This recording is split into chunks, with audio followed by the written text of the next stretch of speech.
আমার 2014-15 সালে মনে হয়েছে যে আমি কন্টেন্ট ক্রিয়েটর হব। মানে তখন তার কন্টেন্ট ক্রিয়েটরটা কি আমি বুঝতাম না, যে এরকম সুযোগ আসবে তাও না, যে আমি এই অনেক সমস্যা নিয়ে কথা বলবো। তা কেমনে কেমনে জানি অভিনয়টাই আবার করা হয়ে গেল। তবে যারা কন্টেন্ট ক্রিয়েটর আছেন তাদের কথা বলার স্পেস অনেক বেশি। আপনারা যে কোনো সমাজের অবক্ষয় ক্ষত নিয়ে অনেক কথা বলতে পারেন। আমি মনে করি যে বরিশালে যারা উপস্থিত আছেন সবাই যদি কন্টেন্ট ক্রিয়েটর হন, ভালোভাবে যদি কাজটা জানেন, আমি মনে করি এটা বরিশালের জন্য গর্ব হবে। আর সবাই আমার জন্য দোয়া করবেন। আমি অভিনয়টা করছি, আমি একটা সময় যে মনে করছি যে বরিশালের ভাষাটা দেখবেন অনেকে ঢাকা গেলে আসার পরে একটু বলে হয় চলে যামুগা, কালকেরই যামুগা, সে মানে একটু সে ঢাকায় ঢাকায় বলতে চায়, কিন্তু ওই বরিশাল আর ঢাকায় মিক্স হয়ে কিছুই হয় না। চিন্তা করলাম যেই শহরে উঠে এখানে অসংখ্য দামি মানুষ সবাই সামনে, আমাকেই নগণ্য মনে হচ্ছে, আমার চেয়ে সকলকেই বেশি বেশি দামি মনে হচ্ছে। তবে বরিশালে এরকম এক ভাই সামনে সামনে যাই না কেউ। আব্বা হোর বাড়িতে যাবো না, হুবু হাউরি 500 দেয়, খালা হাউরি 1500। Hello hello hello. যাই হোক, আমি প্রথমে ধন্যবাদ জানাবো আজকের এই আয়োজনটা যারা করেছেন, আমাদের মতো মানুষকে এখানে গেস্ট করেছেন, বা যারা এখানে কন্টেন্ট ক্রিয়েটররা উপস্থিত আছেন সকলকে একত্রিত করেছেন।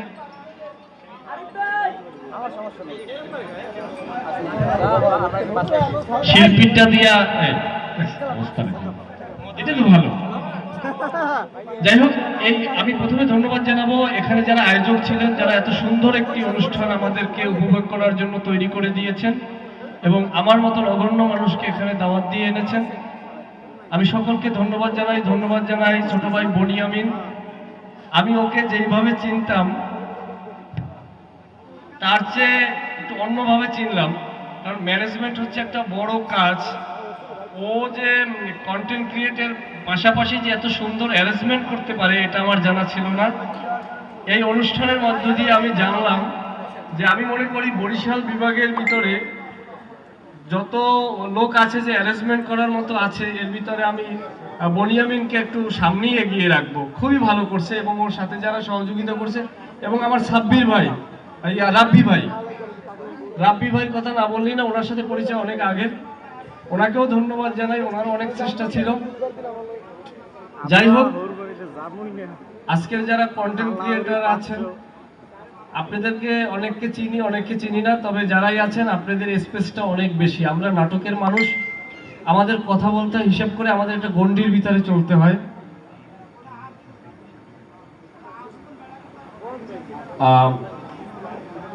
আমাদের একটা গণ্ডির ভিতরে চলতে হয়, যদি আবার গণ্ডির ভিতরে একটু বাইরে যেতে চাই তাহলে আবার লিগ্যাল নোটিশ পেতে হয়, বুঝছেন? বুঝেন তো অবস্থাটা। আমাদের কথা বলার স্পেস খুবই কম। নাটকে আমরা কথা বলতে পারি। আমার জীবনে প্রথমে আমি ছোটবেলা থেকে অভিনয় করি, আবার কবিতাও লিখতাম এক সময়। তাই আমার 2014-15 সালে মনে হয়েছে যে আমি কন্টেন্ট ক্রিয়েটর হব। মানে তখন তার কন্টেন্ট ক্রিয়েটরটা কি আমি বুঝতাম না, যে এরকম সুযোগ আসবে তাও না, যে আমি এই অনেক সমস্যা নিয়ে কথা বলবো। তা কেমনে কেমনে জানি অভিনয়টাই আবার করা হয়ে গেল। তবে যারা কন্টেন্ট ক্রিয়েটর আছেন তাদের কথা বলার স্পেস অনেক বেশি। আপনারা যে কোনো সমাজের অবক্ষয় ক্ষত নিয়ে অনেক কথা বলতে পারেন।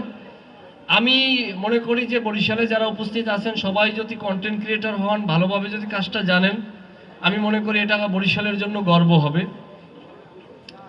আর সবাই আমার জন্য দোয়া করবেন। আমি অভিনয়টা করছি, আমি একটা সময় যে মনে করছি যে বরিশালের ভাষাটা দেখবেন অনেকে ঢাকা গেলে আসার পরে একটু বলে হয় চলে যামুগা, কালকেরই যামুগা, সে মানে একটু সে ঢাকায় ঢাকায় বলতে চায়, কিন্তু ওই বরিশাল আর ঢাকায় মিক্স হয়ে কিছুই হয় না।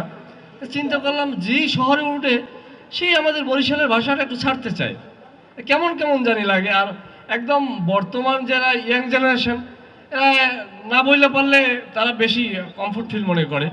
তা আমি 2020 সালে করোনাকালীন সময় মনে করলাম যে না, বরিশালের ভাষাটাকে প্রমোট করব। ইউরোপ আমেরিকাতে আমি খবর নিয়েছি বা আমি বিভিন্ন গুণী মানুষের সান্নিধ্যে থেকে জেনেছি যে ইংরাজি যারা ইংলিশ কথা বলে তাদের ভিতরেও আঞ্চলিক আছে এবং সেই আঞ্চলিক নিয়ে তারা গর্ববোধ করে। তাহলে আমরা কেন না? তখন আমি চিন্তা করলাম বিভিন্ন শব্দ, যেই শব্দগুলো বরিশালের ভাষায় যারা কথা বলে তারা উল্লেখ করে না, এই কথাগুলোকে আমি দেখি সামনে নিয়ে আসা যায় কিনা। এই বরিশালের ভাষায় আমি শুরু করলাম এবং আপনাদের ভালোবাসায় বেশ ভালো জনপ্রিয়তা পেয়েছি। নাটক করে যাচ্ছি, বরিশালের ভাষায় বেশিরভাগ করতে হয়, কারণ যেই কাস্টিং করে আমি মাঝে মধ্যে চেষ্টা করি যে আমি একটু বরিশাল বলবো না, আমি একটু পাবনা বলবো, আমি একটু নোয়াখালী বলি, বলে না আপনার বরিশালটাই ঠিক আছে, ওইটাই দেন। সেদিনকে আমি এক ডিরেক্টরে বললাম যে ভাই কোনো কায়দা আছে যে পাবনা টাবনা মারার? কয় ভাই এরা উপর দিয়ে বললে দেশে, এটা যে প্রডিউসার সে ডিমান্ড করছে এটা বরিশালই মারতে হইবে। তাহলে বিষয়টা হলো বরিশাল ছাড়তে পারতেছি না। আর আমি তো একসময় একা ছিলাম, এইরকম বললে মনে হয় ভালো হয় না? এখন তো আপনারা অনেক হয়ে গেছি। আমি যখন শুরু করছি তখন আমার কাছে মনে হয়েছে আমি বরিশালের ভিতরে মনে হয় বরিশালের ভাষা নিয়ে মানে মোশারেফ ভাই বা সাব্বির ভাই এদের এমনি আঞ্চলিক পর্যায় থেকে আমি মনে হয় একা কাজ করি। হয়তো আমার আগেও কেউ করতে পারে, আমার জানা নাই। তবে এখন বেশ মাশাআল্লাহ অনেকে অনেক রকম কাজ করছেন, ভালো লাগছে দেখে। সবার জন্য শুভকামনা, আমার জন্য দোয়া করবেন। আসলে গানের ভিতরে থাকলে শিল্পীদেরও মন খারাপ হয়, কারণ এইবারটা বেশি কথা কয়, গান গাইতে পারলে সুবিধা হয়। হ্যাঁ, মানিজ্যের সবাই আছে বন্ধু, তুমি এই কথা বললো না। আচ্ছা, দুই লাইন গাই না? আমি ছোটবেলায় একটা পাগল চেতাইতাম, বুঝছেন? একটা পাগল ছিল জট পড়া, সে একটা গান জানতো, তো ওরে আমি ধরে বসাই দিতাম যে এই পাগলা একটা গান গাও। সে ইসাক সরকারের একটা গান গাইতো, আমি তো গান জানি না, বুঝছেন? শনিবার তুই আমারে কেন কান্ধাইলি, আমার বন্ধু নাই যে দেশে দুঃখ কার কাছে বলি। মানে গান জানি মোটামুটি, তবে এইটা গাইলাম আর কি। আজকের একটা পাগলের গল্প বলতে বলতে আসছি গাড়িতে, এ কারণে তাদের সামনে রেখে গেলাম। গান আমি জানি না, গান গাওয়া হচ্ছে ইজ্জতের ব্যাপার। গান গাইয়ে বাড়ি পর্যন্ত যাওয়াটাও একটা রিস্কের, কারণ আমি এখানে গান গাইলাম, এখান থেকে আমি যাইতে পারবো কিনা সেটাও তো একটা বিষয়, তাই না? যে এত বড় ইজ্জত মারার তো কোনো দরকার ছিল না, মেহমান করে আনছি, এইটাই তো ঠিক এলে। যাই হোক, সবাইকে আবারও ধন্যবাদ, ভালো লাগছে। তবে একটা কথা বলি, এটা আগ বাড়াইয়ে কথা বলা, মানে বলাটা ঠিক হবে কিনা তারপরও বলছি। অনেকে কন্টেন্ট ক্রিয়েট করতে যে জীবনের অনেক বেশি সময় ব্যয় করে ফেলেন। একটা কথা মনে রাখবেন, আপনি যখন কন্টেন্ট ক্রিয়েট করেন, যেরকম বনিয়ামিনের কথা বলার একটা ধরন আছে, একই কথা আপনি বলবেন, আপনারটা ভালো লাগবে না, তারটা ভালো লাগবে। আপনারটা কিরকম ভালো লাগবে, আপনি একটা রুট তৈরি করবেন যে সাদ্দাম মাল এই লাইনে কথা বলে, আমি এই লাইনে কথা বলবো। কথার ভিতরে কিছু ছন্দ আছে, কথায় ছন্দের পতন হইলে সেটা ছন্দ পতন হয়। এক একজন কন্টেন্ট ক্রিয়েটর তার নিজের মতো করে একটা রুট তৈরি করেন, কারণ রুটটা তৈরি করলে আপনার দৌড়ানোর স্পেসটা থাকে, তৈরি হয়। আপনি যদি নিজের কাছে বিজয় সরকারকে চিনেন, আপনারা চিনেন কেউ? বিজয় সরকার হচ্ছে একজন লোকসঙ্গীতের মানুষ। উনি প্রান্তিক গান করতেন, লোকগীত গাইতেন। সম্ভবত ভুল না করলে ফরিদপুর অঞ্চলের মানুষ ছিলেন তিনি, এবং সারা উপমহাদেশে একজন স্বনামধন্য ব্যক্তি তিনি, বিজয় সরকার। উনি ভালো বিচ্ছেদ গান লিখতেন। ওনার একটা গান আছে, নিজে গেয়ে নিজে শুনো নিজের গান, তোর গান তোর মন মতো হলে ফুরাবে দর্শকের প্রাণ। মানে নিজেরটা যখন নিজের কাছে ভালো লাগবে তখন মনে করবেন যে এটা আমার কাছেও ভালো লাগবে, মানে আমি বাইরের মানুষ। তাই যদি আপনার মন সায় দেয় যে আমার কন্টেন্ট ক্রিয়েটটা মানুষ দেখবে না, আসলে মজা হয়েছে কিন্তু ভালো লাগে কিন্তু, তখন করবেন, তখন ভিউটাও পাইবেন। আর যদি বলেন ফলো দিলে ফলো ব্যাক, প্লিজ আমার পেজটা একটু ঘুরে আসুন, কিয়ামত পর্যন্ত চেষ্টা করলেও কিন্তু দাদাভাই কোনো কাম হইবে না। কারণ আপনার পেজটা আমি ঘুরিয়ামু, আমার এত খাইয়ে পাগড়ি আটকায় নাই। আপনি যদি ভালো মালগুলো তৈরি করতে পারেন, কোনো না কোনো ভাবে আমি সাদ্দাম মালের সামনে পড়বে, আর আমি কম আয় দেহ দি পাগলায় বানাইছে কি। আর যদি আপনি আমার ঠেলে ধরে দেখো দেখো দেখো, দেখবে না কিন্তু।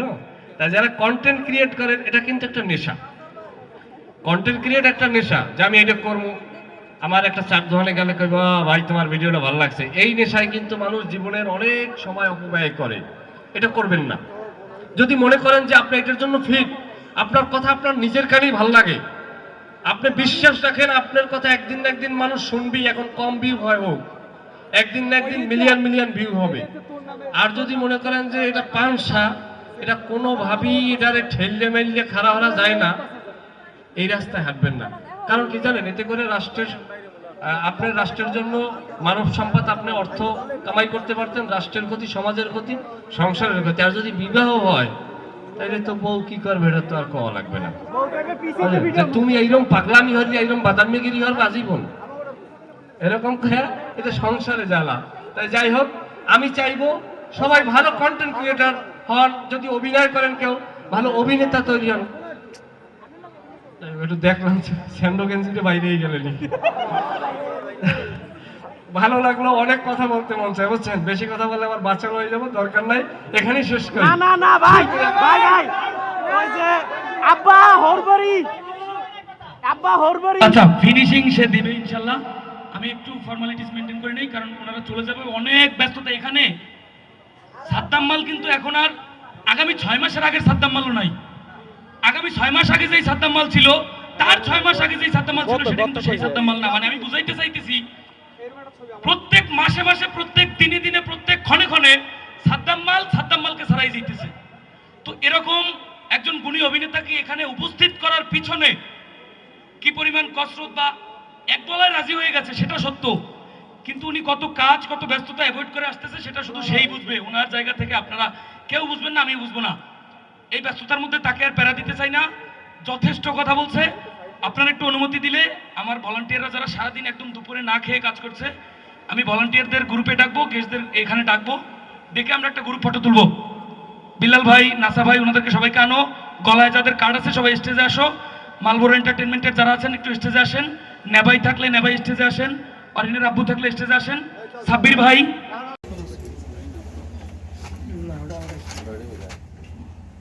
আমরা যেটা লাগাইছি ওটার নাম স্কুল রয়্যাল বোর্ড, ওটার নাম ওইটা যেটা ঢুকাইছি ওটার নাম বেসিন নাট।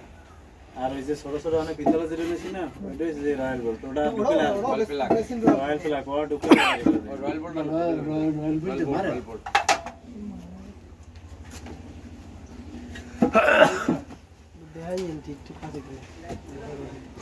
আমি দেখাবো না, আমি তো আমার মতো কাজ করতেছি, আপনারা এটা দেখে আপনি করেন ওইভাবে। প্রশ্ন থাকলে করবে, এই তো প্রশ্ন থাকলে করবেন তো ভাই। এটা কি কাজ আমি চালাই দেন। এবারে ফ্রি করে দাও না, এবারে ওরা লেভেল করতে হবে দেখতে হবে। কাজ সবসময় আর কিছুই না, এই জাদু মন্ত্র নাই কোনো। কোন জাদু মন্ত্র না, কার কার কার ওয়াশারটা লাগাই দিতেছে, সম্পূর্ণ ওয়াশার লাগাই নাটটা লাগাই ওয়াশার লাগাই না। এখন সব সাথে তো খাইতে পারতাম না, লেই খাইছে দুদিন খাইছে পরে আমরা প্রথম দিন আমার কাছে রাখাই যায় না, আজকে তো আর দেই না, লাগবে তো হইতে দেন আজকে বেশি বেশি না করবে না। দেই না না সকালে দেই না লাগে না কম কথা খায় ভালো খায় বুঝছেন। কোন নেই। ওই জায়গায় সাসা হোটেলে ব্যাংক পেশন খালার ভিতরে আচ্ছা ঠান্ডা আমার একবার সবাই রাস না লাগে লাগবে কেন, সমস্যা নেই। তোমার জমান 10,000 যাক কেন ওই টাইম দেখতেছি। ব্যবস্থা করেন, আমরা না শখ ছাড়া নাই জানা হইবে না। চেয়ারম্যান স্যারের ফোন দেন, হ্যাঁ 4 ঘন্টা লাগে থাকবে না কই বলছি চেয়ারম্যান স্যারের ফোন দেন। এই অসুস্থ ঠান্ডা লাগবে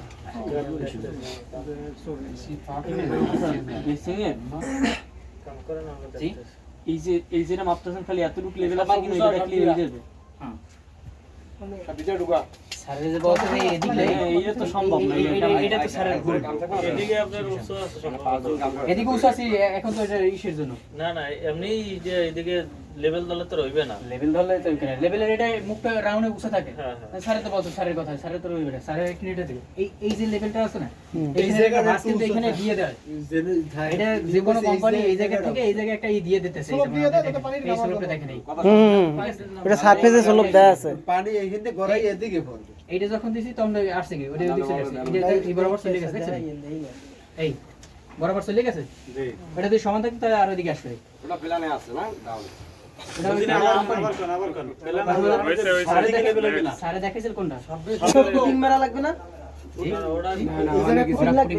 পুটিং না হোয়াইট পুটিং এ সবাই খানা খাইলন হোয়াইট নামাজ পড়লন হোয়াইট ফুটিং এখন হলো ব্যবহার মানে সীমিতই আসতেছে আরেকটা হলো ওই যে বিভিন্ন কোম্পানির গ্রামের মতো জামের মধ্যে বের করেছে আপনারা কি পারছেন পারতেছেন স্যার সবাই কোনটা লাগবে খালি পেটে কাম করেন না আর বাদেন বাদেন না এটা পড়ার পরে আজকে আপনারা কি আর করবেন প্র্যাকটিক্যাল তাহলে করতে রাজি স্যার এইটাই শেষ হলো কথা হ্যাঁ এইটাই লেভেল আর তো যাই প্র্যাকটিক্যাল